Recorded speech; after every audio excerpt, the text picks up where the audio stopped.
I showed up as the broke mom, and stepped into the trap meant to destroy my son. I didn't even reach the table before I felt it. Not the fancy lighting. Not the music. Not the expensive perfume floating in the air like it owned the place. I felt the judgment. It hit me the second I walked in, like a quiet slap. Like the whole room took one look at me and agreed on something I wasn't invited to hear. My son Adrian stood up too quickly. His chair scraped the floor, loud enough to turn heads. He smiled, but it didn't reach his eyes. "Mom, you made it." The way he said it, careful, tight, told me he'd been rehearsing this moment in his head. Kept my face calm. I gave him the soft smile mothers give when they're trying to protect their child from embarrassment, even when they're the one being embarrassed. Then I saw her. Elise. She looked flawless, the way people look when they've never had to choose between paying rent and buying new shoes. Her dress was simple but not cheap simple. The kind of simple that screams money without saying a word. Her eyes met mine for half a second, and then she looked away. Like holding my gaze might cost her something. That was the first crack in the picture. The first tiny sign that tonight wasn't going to be warm or normal. And then I saw her parents. Her mother, Veronica, sat like a queen, back straight, chin high. Pearl necklace resting perfectly on her throat like a reminder that she was born into a world I'd never enter. She didn't stand when I arrived. She just watched me, slowly, from head to toe. Like I was a stranger who'd wandered in from the wrong neighborhood. Her father, Gideon, barely blinked. He had that polished, empty expression men wear when they've spent their whole life being treated like their time is more important than anyone else's. Adrian pulled out a chair. Not next to him. Not close to Elise. The end. The far end. My stomach tightened, but I didn't show it. I sat down with the same steady grace I'd used for years, because when people want you to feel small, the worst thing you can do is shrink for them. Veronica's eyes flicked down to my bag. My old tote, the kind that's seen grocery stores and bus stops and long workdays. Her lips tightened for a second, like the sight of it annoyed her. "So," she said, voice sweet in the way poison is sweet. "You're Adrian's mother." "I am," I said quietly. "I'm Raina." Gideon extended his hand like it was a favor. His grip was limp, cold. "Pleasure," he murmured. It didn't sound like pleasure. Veronica didn't ask how my day was. She didn't ask if I was comfortable. She didn't offer kindness because kindness wasn't the point. She waved the waiter over with 2 fingers. "We'll order," she said. "And bring something simple for her. Something modest." Adrian's jaw clenched so hard I saw the muscle jump. He stared at the table like it could swallow him. Elisa's hands twisted her napkin, tight, desperate, like she was trying not to scream. Kept my face neutral, almost shy, because I wanted them to believe their own story about me. Veronica started dropping numbers like breadcrumbs, like she needed everyone to know what class she belonged to. "The suite is overpriced, but we don't stay anywhere below standards. The driver charged extra. Ridiculous but expected. The chef here is acceptable." And every few seconds she'd glance at me, checking if I was properly humbled, checking if I understood my place. Gideon finally leaned forward, resting his elbows on the table, voice low and sharp. "Let's be honest," he said. "We need to discuss expectations." Veronica smiled like she'd been waiting for that line all night. "And," she added, eyes locking onto mine, "we need to discuss what kind of future your side can provide." I blinked slowly, like I didn't understand what she meant. But inside, something in me went quiet. Not fear, not sadness, just awareness. Because I knew this type of moment. I knew this type of people. They don't ask questions to understand you. They ask questions to measure you. And Veronica, she wasn't measuring my character. She was measuring my worth in money, status, and shame. Then she placed her fork down gently, like she was about to announce something formal, and said the sentence that made the air at the table freeze. "Adrian," she said, "before this engagement goes any further, we need to talk about your mother." Elise lifted her eyes to mine, wide, terrified, like she already knew what was coming next. And the truth. So did I. Because when people like Veronica finally decide to talk, they don't talk to understand. They talk to destroy. And right as Veronica opened her mouth again, Adrian's phone lit up on the table, and his face drained of color. Adrian's phone lit up again. Not a normal buzz. Not a casual notification. It was the kind of vibration that keeps going like the phone is panicking. His eyes flicked down, and I watched the color drain from his face so fast it scared me. He turned the screen slightly like he didn't want anyone to see. But he moved too late. I caught the first two words before he could hide it. Final notice. My stomach tightened. Not because of the words themselves, life throws bills at all of us, but because of what they meant on this table, in front of these people. Veronica noticed too. Course she did. She was the type to notice weakness the way sharks notice blood. "What's that?" she asked, voice light, playful like she was teasing. Adrian's fingers curled around the phone. "Nothing. Just spam." Veronica's smile widened. "Funny. Spam usually doesn't make someone look like they've seen a ghost." Gideon leaned back, amused, like this was entertainment. Elisa's face turned tight, pale around the lips. Her eyes moved between Adrian and her mother like she wanted to stop a train with her bare hands. I didn't say anything. Not yet. Because I needed to see what they were really doing. Veronica lifted her water glass slowly, took one delicate sip, then set it down like she was placing a chess piece. "Adrian," she said, "I'm going to be direct. Our family doesn't merge with instability." The word instability hit like a slap. Not because it was loud. 'Cause it was clean. Clinical. The way you label something before you throw it away. Adrian tried to laugh, but it came out thin. "I'm not unstable." Veronica tilted her head. "Then prove it." She nodded toward Gideon. And Gideon, without even looking guilty, reached into his jacket and pulled out a slim folder. At a dinner. Like they'd come prepared to put my son on trial. He slid it across the table until it stopped in front of Adrian. "I had my assistant gather some basic information," Gideon said casually. "Nothing personal. Just due diligence." Adrian stared at the folder like it was a snake. I looked at Elise. She didn't meet my eyes. She couldn't. Veronica leaned forward, voice lowering. "We know about the loan, Adrian." Adrian's breathing changed. Heard it. Sharp inhale. Then nothing. Like his lungs forgot what to do. Veronica continued, almost gently, like she was speaking to a child. "The business account overdraft. The late payments. The credit line you maxed out trying to keep your studio afloat." Adrian's mouth opened, then closed again. He looked at Elise, and it wasn't anger yet. It was something worse. Confusion. The kind that says, "Did you tell them? Did you let them dig into me?" Elisa's eyes shone and she whispered, "Adrian, I didn't, I was just trying to." Veronica cut her off with a single look. Then she turned back to my son. "You see," she said, calm as a knife. "This is exactly why we need structure. Safeguards." Gideon tapped the folder. "A prenup. Financial agreement. Boundaries. Boundaries." Adrian repeated, voice strained. Veronica smiled again. Soft, polished, cruel. "Yes, boundaries." Then she glanced at me. Finally. Like she'd remembered I existed. "And we need to be honest about something else too," she added. My skin went cold. She paused. Just long enough to make the whole table hold its breath.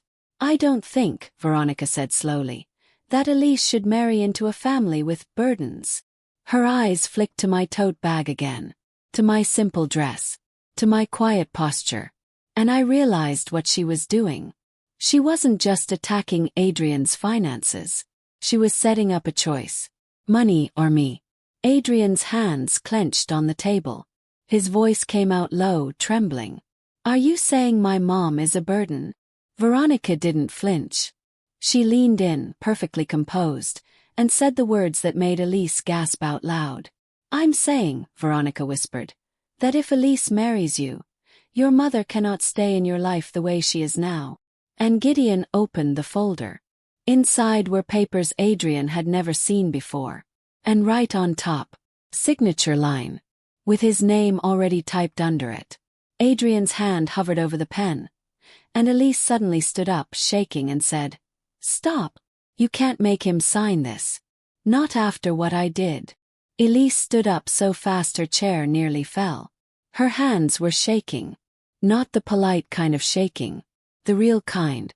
The kind that happens when the truth is clawing its way up your throat and you're tired of swallowing it. "Stop," she said, voice cracked. "You can't make him sign this. Not after what I did." The air at the table turned heavy. Adrian didn't move. His hand hovered above the pen like it belonged to someone else. His eyes were locked on Elise, wide and confused, like he was watching a person he didn't recognize wearing her face. "What you did," he repeated slow. "Elise, what did you do?" Veronica's expression didn't change. Not even a twitch. She just lifted her chin slightly, like she was daring Elise to speak. Gideon leaned back with that same calm, detached look, like this was always part of the plan. Elise swallowed hard. I saw her throat move. I saw her fight for the next breath. She started, then stopped. Her eyes flicked to me for half a second, and there was something in them that made my stomach sink. Guilt. Not small guilt. Not "I made a mistake" guilt. Big guilt. The kind that rearranges lives. "Tell him," Veronica said softly. Not loud. Not angry. Just cold. "Since you've decided to be dramatic." Elise flinched at her mother's voice. Then she looked at Adrian again, and tears spilled like she'd been holding them back for days. "I gave them access," she whispered. Adrian blinked. "Access to what?" Elise's voice dropped even lower. "Your financials. Your business accounts. The loan documents. Everything." Adrian's face went blank for a second, like his brain couldn't accept the shape of those words. Then it hit. And his eyes darkened. "You gave my private information to your parents." "I didn't want to," Elise rushed, stepping forward like she could undo it by getting closer. "I swear I didn't. They pressured me. They kept saying they needed to understand the risk. They said they were trying to help us." "Help us?" Adrian laughed once, sharp and humorless. "Is this what help looks like?" Elise sobbed. "They said if I didn't cooperate, they'd cut me off. They said they'd pull the wedding funding, they'd pull everything. And Adrian, I thought if they saw the numbers, they'd calm down. I thought they'd stop treating you like what?" Adrian snapped. Elise's lips trembled. "Like you're not enough." Those words landed in the center of the table like a grenade. Adrian pushed the folder away, hard. It slid, hit a glass, and the glass rattled. I reached under the table and curled my fingers into my tote strap. Not because I was scared. 'Cause I was angry. Not loud angry. That deep, steady kind that makes your pulse slow and your vision clear. Veronica sighed like she was bored. "Adrian, stop acting like a victim," she said, smoothing her napkin. "This is adulthood. This is marriage. Love isn't enough. It never has been." Adrian's voice shook. "You went through my accounts like I was a criminal." Gideon tapped the folder with one finger. "And we discovered you're drowning." Adrian's jaw clenched. "I'm building something." "And failing," Gideon replied, calm as a banker refusing a loan. Elise wiped her face with trembling hands. "I didn't mean for this to happen. I didn't know they'd turn it into this." Finally spoke. "Quiet. Steady." "Elise," I said, "you didn't just hand them numbers." Everyone looked at me then. Even Veronica. Kept my eyes on Elise. "You handed them a weapon." Elise's face crumpled. "I know." Adrian's voice dropped, so low it felt like it came from somewhere broken. "Is that all?" he asked her. "Or is there more?" Elise hesitated. That hesitation said everything. Veronica's smile returned, slow and deliberate. "Oh," she murmured, "there's more." Gideon opened the folder again. flipped past the prenup pages, and slid one sheet out like he was revealing the final card in a trick. "It's simple," Gideon said. "Your loan isn't with the bank anymore." Adrian frowned. "What are you talking about?" Gideon placed the paper in front of him. "Last week," Gideon said, "we bought your debt." Adrian stared at the paper, then at Gideon, then at Elise. And Elise whispered, barely audible, "I didn't know how else to save you." Adrian's hand started shaking as he read the paper, and then he looked up at me, eyes wide with disbelief, and said, "Mom, did you know about this? Did you know they could do this to me?" My son looked at me like I'd betrayed him. "Mom, did you know about this? Did you know they could do this to me?" That question didn't just land on the table. It landed in my chest. And for a second, just 1 second, I felt something hot rise up my throat. Not tears. Not panic. Rage. Because this wasn't about money anymore. This was about control. About humiliation. About turning my son into a man who signs away pieces of his soul just to keep breathing. I inhaled slowly. Long quiet. Then I did something Veronica didn't expect. I reached forward. And I pulled the paper toward me. Veronica's eyebrows lifted, like I'd touched something sacred. Gideon's eyes narrowed slightly. Elise stood there shaking, frozen between guilt and fear. Adrian whispered, "Mom." I didn't look at him yet. I wanted him to hear my voice steady before he saw my face break. "Let me read it," I said. Gideon gave a thin smile. "It's financial. I doubt you'll." "I said," I repeated softer. "Let me read it." Something about my tone changed the air. Even Adrian noticed.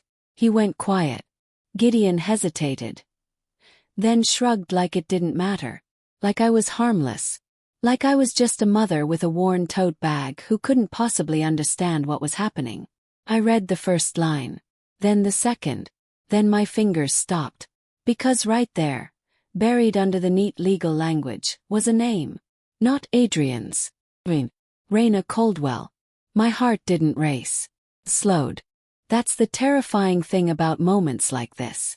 When the betrayal is big enough, your body doesn't panic. Goes cold. I looked up at Gideon. "Why is my name on this?" Veronica's lips curved like she'd been waiting for that reaction. "Because family is family," she said, voice honeyed. "We like to know what we're attaching ourselves to." Adrian leaned forward, confused. "Mom, what are you talking about?" I slid the paper toward him and tapped the line with my finger. "Read that," I said. Adrian's eyes scanned it. His face changed as the words registered. "Hi." His voice cracked. "It says you're listed as a guarantor." Elise made a choked sound like she'd been punched. "I never signed anything," I said calmly. "I never agreed to guarantee his debt." Gideon's smile didn't move. "That's not what this says." Veronica leaned back, satisfied. "It's amazing what people sign without reading, isn't it?" Adrian's head snapped up. "My mom didn't sign." Veronica cut him off. "Adrian, please. Don't insult us. We don't make mistakes." I looked at the paper again. The signature line for me wasn't shown. Just a reference. Like the signature existed somewhere else. Like they were implying I'd already agreed. And I'd simply forgotten. My stomach turned. Not because I believed them. Because I understood exactly what they were doing. They were planting doubt. In Adrian. Elise. In the room. They wanted my son wondering if I was lying. They wanted me scrambling, defensive, embarrassed. They wanted me begging for clarity. So I didn't give them that. I set the paper down with slow precision. Then I looked directly at Gideon. "Show me the signed copy," I said. Gideon's eyes sharpened. "Excuse me. The document you're referencing," I continued, voice even. "The one you're claiming includes my agreement. I'd like to see the executed version. With signatures. Witness. Anything." Veronica laughed softly like I was adorable. "Oh, Raina," she said. "You don't get to make demands here." I turned to her without raising my voice. "And you don't get to bully my family." That earned me a reaction, finally. A tiny shift in Gideon's posture. A flicker in Veronica's eyes. Elise's hand flew to her mouth like she couldn't breathe. Adrian stared at me like he'd never seen me before. "Mom," he whispered. "Since when do you talk like that?" I didn't answer him. Not yet. Because the truth was complicated. And I wasn't ready to give him the full story while we were sitting in the middle of a trap. Gideon folded his hands. "Whether you signed it or not," he said smoothly, "the reality is simple. Adrian's debt is ours now." Veronica leaned forward again, voice dropping low. "And if he refuses our terms," she said, "we call it in." Immediately, Elise burst out, trembling. "You can't. That'll destroy him." Veronica didn't even blink. Then he shouldn't have been so fragile. Adrian stood up abruptly, palms on the table, shaking with fury. "So this is blackmail." Gideon smiled like a professor correcting a student. "No," he said. "It's leverage." Adrian looked at Elise again. Pain in his eyes now, not confusion. "You let them do this to me," he said, voice raw. "You let them buy me." Elise sobbed. "I thought it would protect you. I thought." "You thought what?" Adrian snapped. "That your parents would save me and then clap for us?" I finally spoke again, quiet but sharp. "Elise," I said, "did you know they were going to connect me to this?" She shook her head fast. No, I swear. I didn't even know they could do that." And the scariest part, I believe she believed that. Which meant Gideon and Veronica had gone further than she knew. A lot further. I picked up my tote bag slowly, held it close like it was nothing. Then I leaned toward Adrian, close enough that only he could hear me. "Don't sign anything," I murmured. "Not one page. Not one line." His eyes widened. "Mom, if I don't." "Look at me," I said. He did. And I held his gaze, steady and quiet. "I'll handle this," I promised. Veronica laughed again. "You handle this." Understood. Not with drama. Not with a scene. Just a. And suddenly I noticed something I hadn't before. Gideon's folder wasn't the only thing on the table. There was a second envelope tucked beneath it, half hidden. And on the corner of that envelope, typed neatly like a label, were 5 words that made my blood turn to ice. Confidential. Raina Caldwell. Employment verification. I didn't touch it. I didn't show them I'd seen it. But inside my pocket my phone vibrated. One message. Unknown number. "We know who you really are. Sit down or your son loses everything tonight." I looked up slowly. And Gideon smiled like he'd just won. "Now," he said, "shall we continue? Or do you want your secret told at this table?" I swear in that moment the room got smaller. Not physically, but emotionally. Like the walls leaned in just to hear what Gideon was about to say next. He smiled like a man who'd already decided the ending. "Now," he said, voice smooth as polished stone, "shall we continue? Or do you want your secret told at this table?" My throat went dry. Not because I was scared of them. Because I was scared of what this would do to Adrian. You don't understand. When you build a quiet life, when you live small on purpose, it's not because you're weak. It's because you're protecting something. Sometimes, you're protecting someone. And right now they weren't threatening me. They were threatening the version of me my son believed in. The ordinary mother. The harmless one. The one he never had to worry about. I looked at Adrian.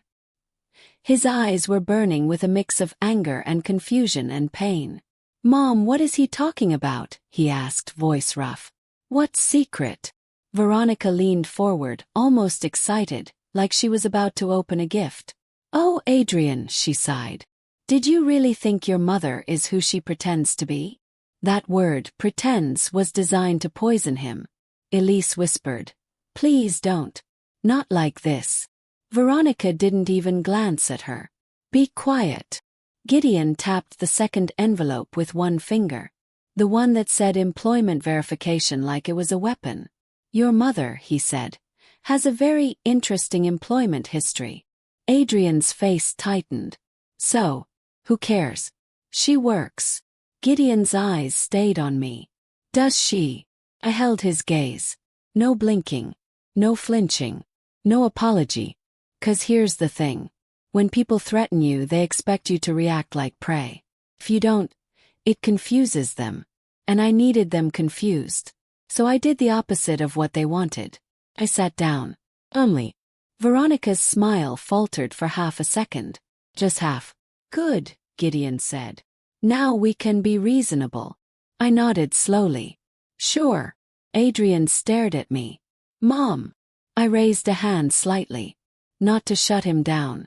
Just to steady him. Just breathe, I said quietly. Okay. He didn't look okay. He looked like a man watching his life get pulled apart in public. Gideon opened the envelope just enough to flash a sheet of paper. Not fully. Just a tease. Raina Caldwell, he read, dragging out my name like it was a performance. Senior. Cut in gently. Don't. He paused, eyes narrowing. I leaned forward slightly. If you say my job title out loud, I said, voice low, you better be ready to explain how you got it. Because the way you obtained private employment records isn't something you want to discuss in a public restaurant. Veronica's eyes sharpened. Oh please. Don't act important. I didn't raise my voice. I didn't need to. I'm not acting, I said. I'm warning you. The table went quiet again. Adrian looked between us like he was watching a chess match where he didn't know the rules. Gideon smiled, but it wasn't as confident now. You think you can intimidate me? I tilted my head. I think you've mistaken me for someone who panics. Then I glanced at his folder, just once. And I think you've built this entire little ambush on the assumption that I have no tools. Veronica laughed sharp. Tools? You're sitting there with an old bag and a bargain dress. I looked at her calmly. And you're sitting there with pearls and no decency, I said. So I guess we both came dressed as ourselves. Elise made a small sound, like a gasp she couldn't hold in. Adrian's eyes widened. He'd never heard me talk like that. Not once in his life. Gideon leaned in, lower voice now. We're done with theatrics. Adrian signs. Or we ruin him. Ruin him how? Yes. Gideon didn't answer. He didn't have to. It was written all over his posture. Call the loan. Freeze the accounts. Destroy the studio. Publicly humiliate him until he begs for mercy. And then Veronica added, sweet and deadly. And if he doesn't sign, Elise comes home. Tonight. Elise's breath hitched. Adrian snapped his head toward her. What does that mean? Elise's lips trembled. They cut me off when I don't obey. Adrian's voice broke. Elise, why didn't you tell me? Because she was trapped, I thought. Because she'd grown up in a house where love had rules. And I hated that I understood it. My phone vibrated again in my pocket. Another message. Last chance. Sit down. Mail. Let him sign. My hand stayed steady. Inside though, I was doing math. Yes. Not numbers. Not money. Risk. Leverage. I looked up and met Gideon's eyes again. Do you want to know what's funny? I said softly. Gideon's brow creased. What? You bought Adrian's debt, I said. You thought that made you powerful. I leaned in just a little more. But debt isn't power, I whispered. Debt is paper. And paper burns. Veronica scoffed. Are you threatening us now? I smiled, small and controlled. I'm saying you chose the wrong family to play with. Adrian's voice cracked. Mom, what are you? I reached over and placed my hand on top of his, firm. Grounding. Adrian, I said. I need you to trust me for 5 minutes. Just 5. His eyes searched my face like he was trying to find the mother he knew. And he did. Because even through all this, I was still her. He swallowed hard. Okay. Gideon leaned back, annoyed. This is going nowhere. I stood again slowly. I need the restroom. Veronica's eyes narrowed. You're not going anywhere. I turned to her, calm. Watch me.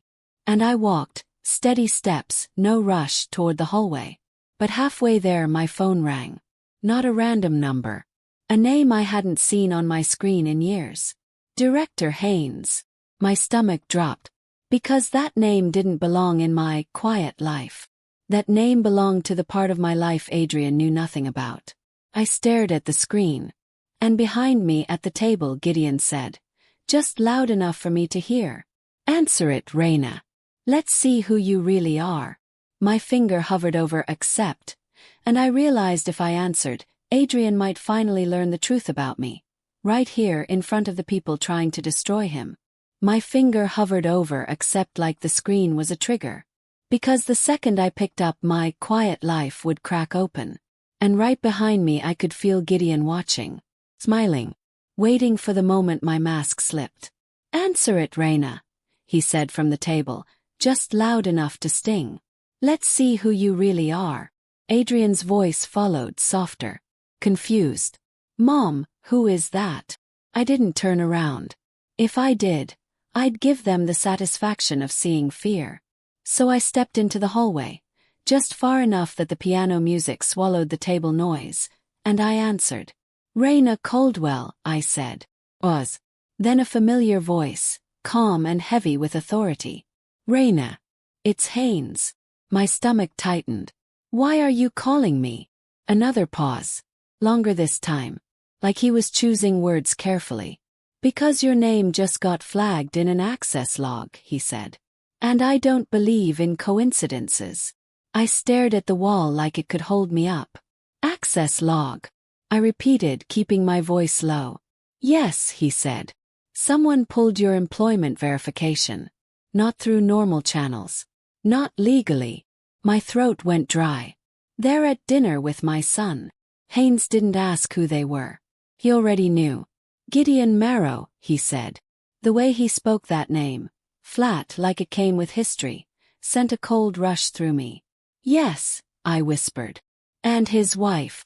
Veronica. Haynes exhaled like he'd been holding it in. Raina. You need to listen to me. Right now. No hero moves. I almost laughed, but nothing came out. They're forcing my son to sign papers. I said no hero moves, he repeated firmer. Not without leverage. Not without evidence. My grip on the phone tightened. They bought his debt. They're threatening to destroy him.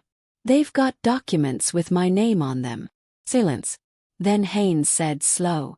Your name as a guarantor? Yes. Did you sign anything? No. Then it's either a forgery, he said, or they're referencing a signature that doesn't exist to create panic. Both are crimes. I shut my eyes, because suddenly it all made sense. Envelope. The smugness. The way Veronica spoke like she'd already won.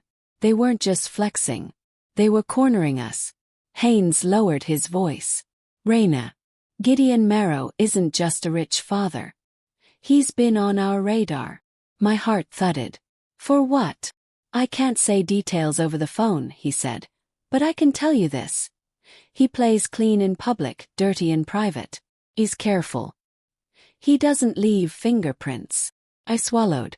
So what do I do? Stall, he said. Keep them talking. Get them to say what they're doing out loud. But, coercion. Anything. The more specific, the better. I glanced down at my phone. My recording app. You want me to record them. I want you to protect your son, he corrected. And I want you to stop making this about pride. If you go back and start swinging, they'll pivot. They'll turn you into the villain. My jaw clenched. They already are. Haynes's voice softened, just a fraction. I know. And that's why you have to be smarter than their cruelty. My chest lifted with a slow breath. Okay, I said. I stall. I record. Then what? Then we make a move that doesn't miss, he said. I'm sending someone to meet you. Not inside the restaurant. Nearby. You'll know when. I almost asked who, but I didn't. I knew better. Haynes added. And Raina, don't reveal who you are yet. Froze. So you do remember. Quiet pause. I remember everything, he said. Your resignation. The reasons you gave. The reasons you didn't. I remember the promise you made. That you wanted a normal life. My throat tightened. And I remember, he continued, that you only break that promise when something matters more than your comfort. He was right. Tonight my son mattered more. I ended the call and stood there for a second, staring at the dark hallway, hearing my own heartbeat like footsteps. Then I did something I hadn't done in years. I switched on record. And as I turned back toward the table, I caught a glimpse of Elise near the edge of the dining area, standing alone, hands shaking, tears drying on her cheeks like she'd run out of them. Her eyes met mine. And she mouthed the words, barely moving her lips. I'm sorry. I walked toward her anyway. Not to comfort her. Not yet. To understand her. 'Cause apologies don't fix damage. But they can open a door. Elise, I said quietly, stopping close enough that no one else could hear. Did your parents ever tell you how they bought Adrian's debt? She flinched. They just said they could. Did they show you where the money came from? Press. A bank. A firm. A company name. Her eyes widened, and for the first time I saw real fear, not of losing money, but of what her parents truly were. No, she whispered. They wouldn't tell me. They said it was handled. I nodded slowly. Because handled is what people say when they don't want you asking questions. Then Elise's voice cracked. Reina. They're going to ruin him. They'll ruin you too. I leaned in, calm, almost gentle. Then help me, I said. She blinked. How?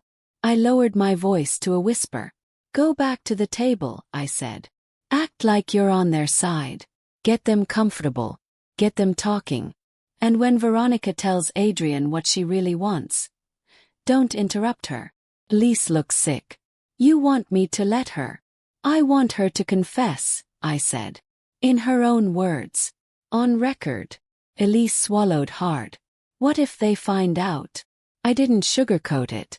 Then it gets ugly, I said. But if you don't help, it gets worse. Her eyes filled again, but she nodded. Trembling. Real. And as Elise walked back toward her parents, I followed behind her. Steady, quiet, recording in my pocket. Gideon's eyes snapped to me the second I approached. He smiled like he'd been waiting for my surrender. There she is, he said. Ready to behave. I sat down slowly. Then I looked Gideon in the eye and asked, softly, politely. So tell me, I said, when you say you'll destroy my son, what exactly does that look like? Veronica's smile sharpened. Gideon leaned forward. And I felt it the moment they took the bait.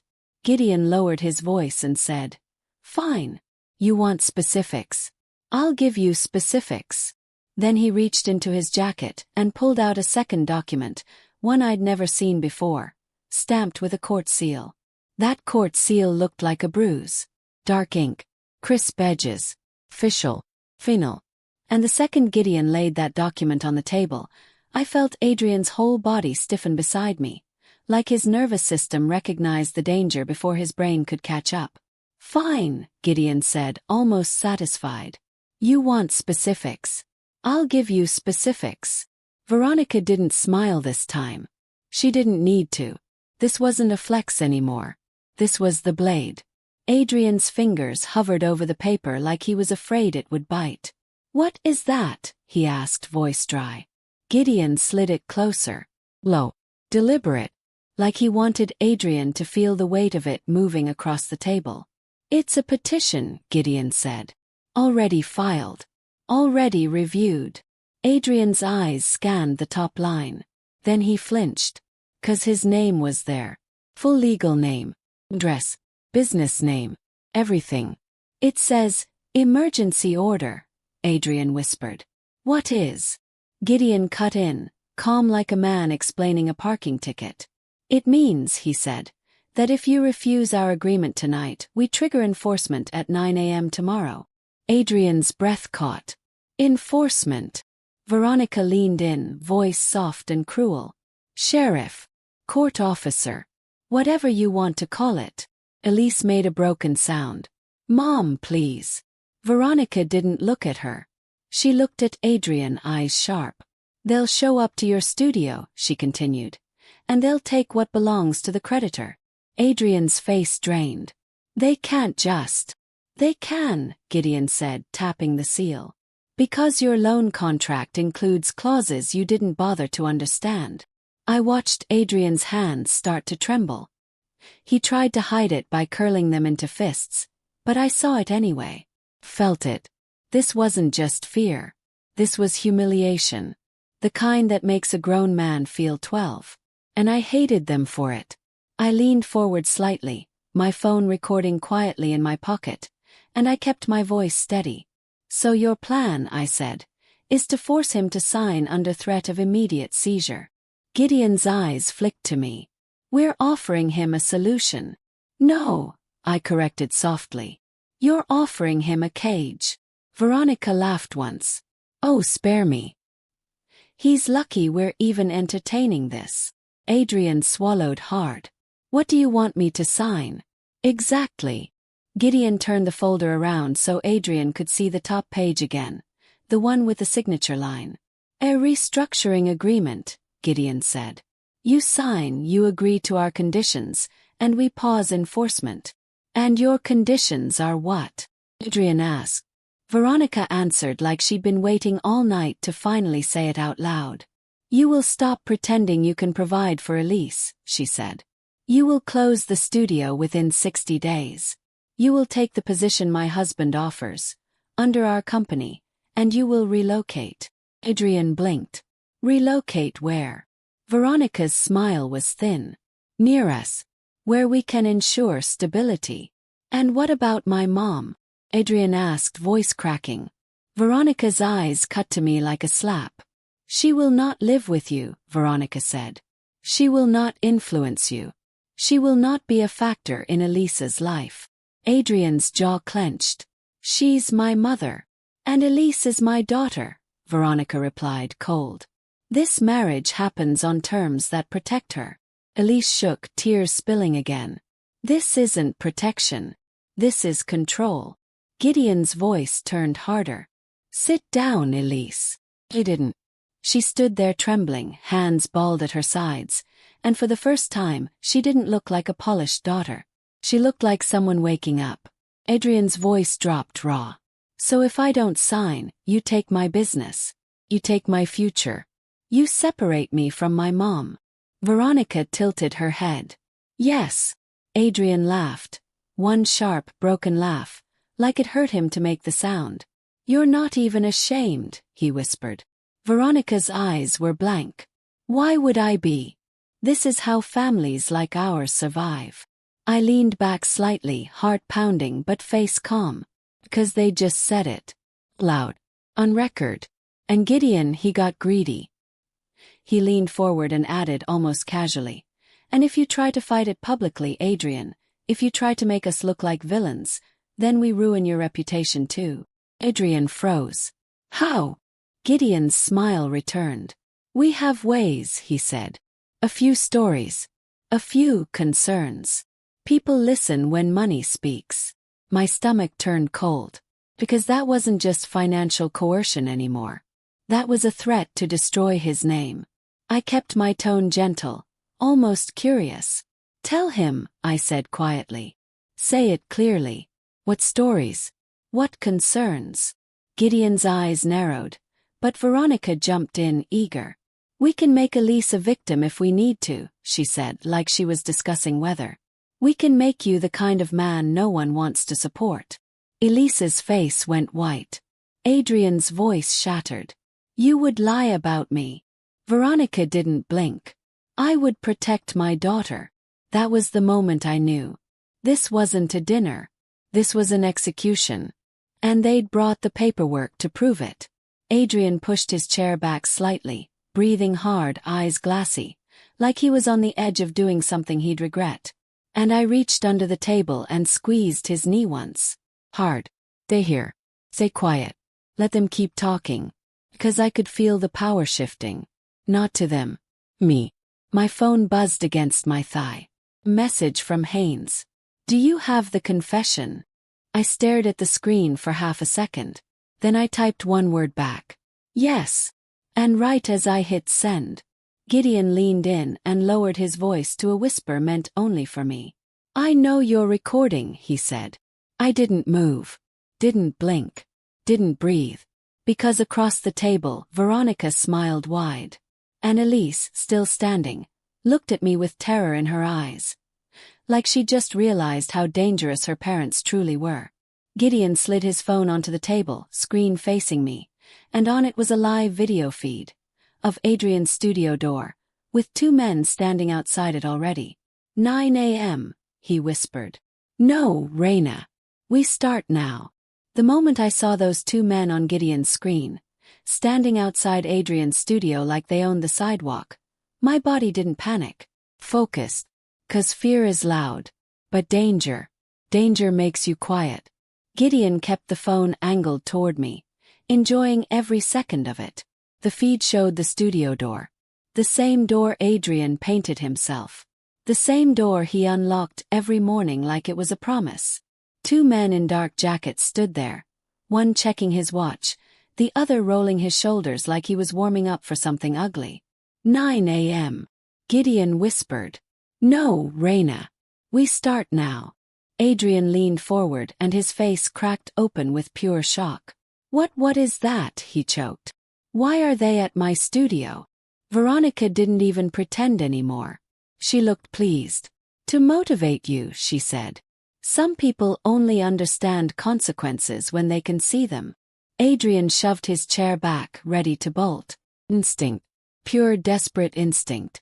I grabbed his wrist under the table, hard. Don't, I said low. Not yet. Mom, they're at my. His voice shook. They're going to. They want you running, I cut in, calm but fierce. They want you making a scene. They want you doing something they can twist. His eyes were wet. Angry. Humiliated. So what do I do? Sit here and watch them destroy my life. I leaned closer, so close he could hear my breath. You trust me, I whispered. Or you lose everything the way they planned. He stared at me like he didn't know who I was anymore. And maybe he didn't. Because the mother he knew would have begged, would have cried, would have shrunk. But I wasn't shrinking tonight. Elise stood frozen behind her chair, hand over her mouth, watching that live feed like she was seeing her parents for the first time. Dad, she breathed. You didn't tell me you sent people. Veronica snapped. Sit down. Elise didn't move. Gideon's eyes stayed on me. Turn off your little recording, Raina. I smiled slightly like I hadn't heard him. Then I did something simple. I pulled my phone out, slowly, openly, and placed it on the table. Adrian's heart practically stopped. Elise inhaled sharply. Veronica's eyes lit up, ready to pounce. Oh, Gideon said. Finally surrendering. I tapped the screen twice. Not to stop recording. Call. And I didn't hide the name when it appeared. Director Haynes. Gideon's smile twitched. Just a fraction. Veronica's eyebrows lifted. Who is that? Kept my eyes on Gideon. Someone you don't want involved. The call connected. Haynes, I said loud enough for them to hear. His voice came through steady. Raina. Are you safe? I'm fine, I replied. But they've escalated. Gideon is showing me a live feed of my son's studio. 2 men are outside it right now. Beep. Then Haynes asked, clear and sharp. Gideon Marrow, is that correct? Gideon's eyes narrowed like a door locking. Veronica's posture stiffened. I heard Haynes inhale once. Controlled. Raina, he said. Keep your phone where it is. Do not hang up. I didn't. I let the call stay open on speaker. Haynes continued, voice calm like a verdict. Gideon Marrow, you are currently interfering with a private citizen through coercion and intimidation, and you are being recorded. Gideon leaned back, smile returning, but it wasn't as smooth now. Recorded by whom? A nobody. Haynes didn't rise to it. By the person you attempted to illegally verify, he said. And by me. That was the first time I saw Gideon blink wrong. Adrian stared at me, stunned. Mom, who is that? I didn't answer. Not yet. Because Gideon suddenly slid his phone back toward himself and the live feed shifted, zooming in. One of the men outside Adrian's studio raised a hand and knocked. 3 knocks. Low. Heavy. Like a warning. Adrian's breath came out in a broken sound. And Gideon whispered almost lovingly, "Sign the agreement, Adrian, or watch your dream get ripped apart in real time." Veronica added softly, "And if you don't, we'll make sure everyone knows your mother is the reason." I felt Adrian's body shake. Not from weakness. From the moment a good man realizes he's surrounded by wolves. I squeezed his wrist again. "Look at me," I said. He did. And I told him the truth I'd been holding back since the moment I walked in. "Your studio door," I said quietly, "has a camera too." Gideon's smile faltered. Because he hadn't thought of that. I tapped my screen once and pulled up my own feed. Adrian's security app. Showing the same 2 men from a different angle. Clearer. Closer. And on speaker, Haynes said one sentence that changed the temperature of the entire table. "Good. See them. Keep that footage.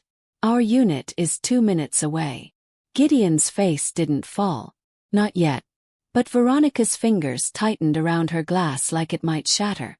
And Elise, still standing, whispered something I almost missed. "They're not just here for the studio." She looked at me, eyes wide with horror. "They're here for Adrian." Before I could ask what she meant, Gideon leaned in close, voice low and venomous, and said, 2 minutes? Perfect. Because when they arrive, I'll tell them your son assaulted my daughter. Perfect, Gideon whispered, leaning in like he was sharing a secret. Because when they arrive, I'll tell them your son assaulted my daughter. For a second, I swear the world went silent. Not the restaurant, not the music, not the clinking glasses, just my brain. Because that wasn't a threat about money anymore. That was a threat about identity. About ruining Adrian in a way no contract could ever fix. Adrian jolted like he'd been punched. What, are you insane? I've never. Veronica cut in smoothly, already rehearsed. Lower your voice, Adrian. You're getting emotional. Elise's face went paper white. Dad, don't. Please don't do this. Gideon didn't even look at her. His eyes stayed on me, glittering with confidence.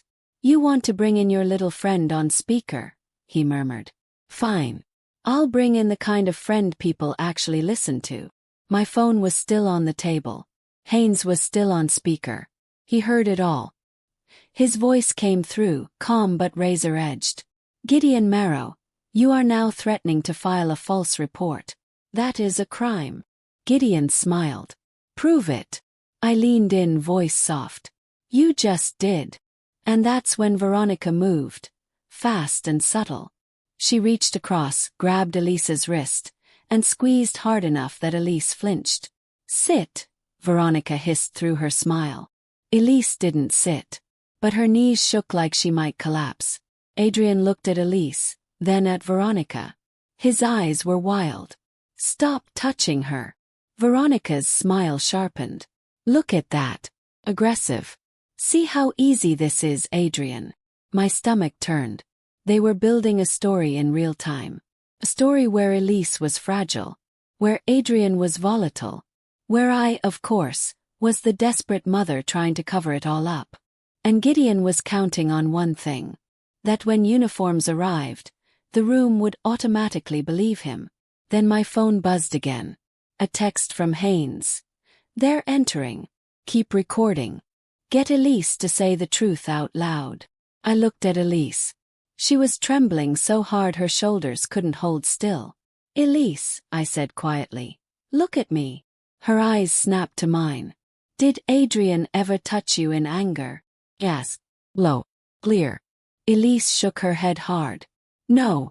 Veronica's nails dug into Elise's wrist again. Elise gasped, but she didn't stop. He never hurt me, Elise said louder, voice cracking. Not once. Adrian exhaled like he'd been drowning. Gideon's smile thinned. She's confused. Elise snapped her wrist free. I'm not confused. I'm scared of you. That sentence hit the table like a dropped plate. Veronica's face flashed, just for a split second, pure rage.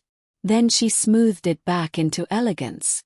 Right then, two officers appeared near the host stand, scanning the room. Gideon raised his hand like he owned them. They approached, and Gideon's voice turned performative, loud enough for nearby tables to hear. "Officers," he said, standing halfway. "Thank God. My daughter is in danger." Adrian shot to his feet. No, this is a lie." I grabbed his sleeve, grounding him. "Adrian, breathe. Let them talk." The officers looked between them, assessing. Gideon pointed at Adrian. "That man assaulted my daughter. She's terrified.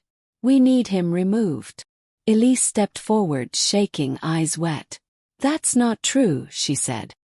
"He didn't touch me. He didn't assault me." Veronica snapped.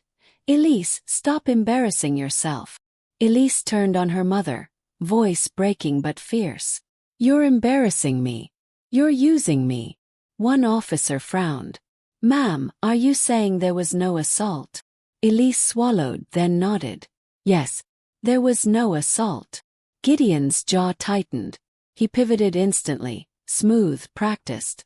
"Then she's being coerced," he said, pointing at me now. "By her future mother-in-law. She's manipulating her." I almost laughed. Almost. 'Cause it was so predictable. So I didn't argue. I slid my phone slightly forward on the table, screen visible. Still on speaker. Still recording. And Haynes spoke, calm as gravity. "Officers," he said. "This is Director Haynes. You are currently in the middle of an extortion attempt. Do not remove anyone until you hear the recording." The officers stiffened. One of them blinked, suddenly uncertain. "Director." Gideon's eyes narrowed. "Who the hell is that?" And for the first time tonight, Gideon didn't sound amused. He sounded worried. Because he realized this wasn't just a family dinner gone wrong. This had crossed into something bigger. But he didn't back down. He leaned toward the officers and said the last thing I expected. "If you won't arrest him," Gideon said, voice cold, "then arrest her." He pointed at me. "That woman," he continued, "is not who she claims. And I have documentation that proves it." My blood went icy. Because Gideon reached into his jacket again and pulled out a third envelope, thicker. He placed it on the table like a verdict. Stamped across the front were two words that made my heart sink straight into my stomach. Federal compliance, closed file. Adrian turned to me, confused and scared. "Mom, what is that?" And I realized right then, Gideon wasn't just trying to ruin Adrian anymore. He was trying to expose me. To my son. To the whole room. To the world. The officer picked up the envelope, looked at the stamp, then looked at me and said, "Ma'am, we need you to come with us. Ma'am, we need you to come with us." The officer said it like it was routine. Like I was just another person causing a disturbance in a restaurant. But Adrian's face. God, I'll never forget his face. Looked like someone had pulled the floor out from under him. "Mom, what is happening?" he whispered. Veronica sat back in her chair, calm, almost pleased. Gideon watched me like a man watching a lock finally click. And Elise looked like she was about to collapse. She kept shaking her head, tears streaming, like she couldn't believe her parents had taken it this far. I stood slowly. Not because I was obedient. Because I needed the room to see something. I needed Adrian to see something. "Officer," I said gently, "before I go anywhere, I need to ask one question." The officer hesitated. "Ma'am." "One question," I repeated. Respectful. Unshakable. He nodded once. "Go ahead." I turned to Gideon and Veronica, looked them in the eyes, and I asked slowly, clearly, so the recording caught every syllable. "Is this what you wanted tonight? For my son to watch you try to erase his life?" Veronica's lips curled. "We wanted stability." "No," I corrected softly. "You wanted ownership." Gideon leaned forward, voice sharp. "You're done. You're finished." I looked at Adrian then. He was staring at me like he didn't know if he should defend me or fear me. And it hurt. It hurt more than I expected. Because I'd spent years making sure he never had to carry my past. But tonight, my past was sitting at the table wearing a court seal. Adrian, I said quietly. Listen to me. His eyes flickered. Mom, tell me you didn't. I didn't do anything wrong, I said. But I did hide things from you. His throat tightened. Why? I swallowed. Because the truth is, I didn't hide it out of shame. I hid it out of love. I wanted you to build your own strength, I said. I wanted you to know you could stand on your own feet. And you did. Even tonight. Even while they tried to break you. Adrian's eyes filled. Mom, what is that file?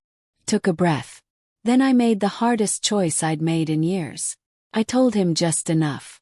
Years ago, I said, I worked in a place where you learn how powerful people hide behind paperwork. You learn how they pressure, bribe, threaten, and ruin lives without ever touching a weapon. Gideon scoffed. Spare us. I didn't look at him.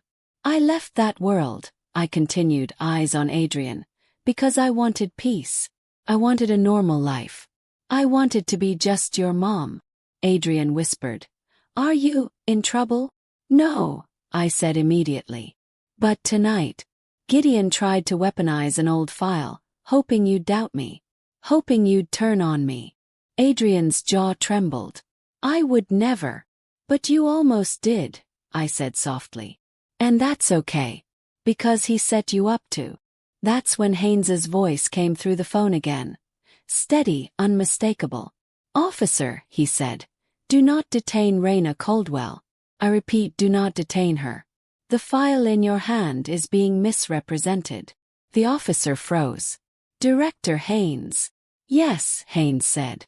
That file is closed. It was closed because she cooperated, protected people, and walked away clean. The only reason it's in this restaurant is because Gideon Marrow obtained it illegally. Gideon's smile finally cracked. Veronica's eyes widened, just slightly, like someone had finally said the one thing she couldn't buy her way out of. The officer looked down at the envelope, then back at Gideon. Sir, the officer said, how did you get this? Gideon didn't answer fast enough. And in that pause everything shifted. Because it wasn't about Adrian's debt anymore. It wasn't about my secret. It was about Gideon thinking he could play judge, jury, and executioner, while hiding behind money. Haynes continued, voice calm as a stamp. There is also an active investigation into Gideon Marrow's attempts to coerce private citizens, he said, including falsifying guarantor claims, threatening reputational harm, and initiating enforcement intimidation. Veronica stood abruptly. This is ridiculous. One officer held up a hand. Ma'am, please sit down. The fact that someone finally said please sit down to Veronica, after watching her order everyone else around, almost made me laugh. Almost. Adrian stared at Gideon, eyes burning now with something new. Not fear. Clarity. You did all this, Adrian whispered. Because you couldn't stand that I wasn't yours to control. Gideon's jaw clenched. You should be grateful. No, Adrian snapped. His voice shook, but it wasn't weak. It was real. You tried to destroy me. You tried to destroy my mom. You tried to make your daughter a pawn. Lee sobbed. I'm sorry. I'm so sorry. Adrian turned to her, and for a second I thought he might explode. But instead he softened. Not into forgiveness. Not yet. Into honesty. Elise, he said quietly. I love you. But love that comes with chains isn't love. It's captivity. Elise covered her mouth and nodded, broken. I know. Veronica hissed. Elise. Elise whipped around, tears streaming, voice finally loud. No, she said. I'm done. I'm done being your project. I'm done being your excuse. That moment, watching her stand up to them, did something to my chest. 'Cause I recognized it. The first moment you choose yourself over fear. The officers stepped aside, now clearly focused on Gideon and Veronica. tone changed. Questions turned sharp. Protocol kicked in. Gideon tried to speak. Tried to charm. Tried to threaten. But the room wasn't his anymore. Adrian reached for my hand, publicly in front of everyone, and his fingers wrapped around mine like he was anchoring himself. "I'm sorry," he whispered. "I didn't know. I didn't understand." I squeezed his hand back. "You don't need to understand everything," I said softly. "You just need to remember who I am when people try to rewrite me."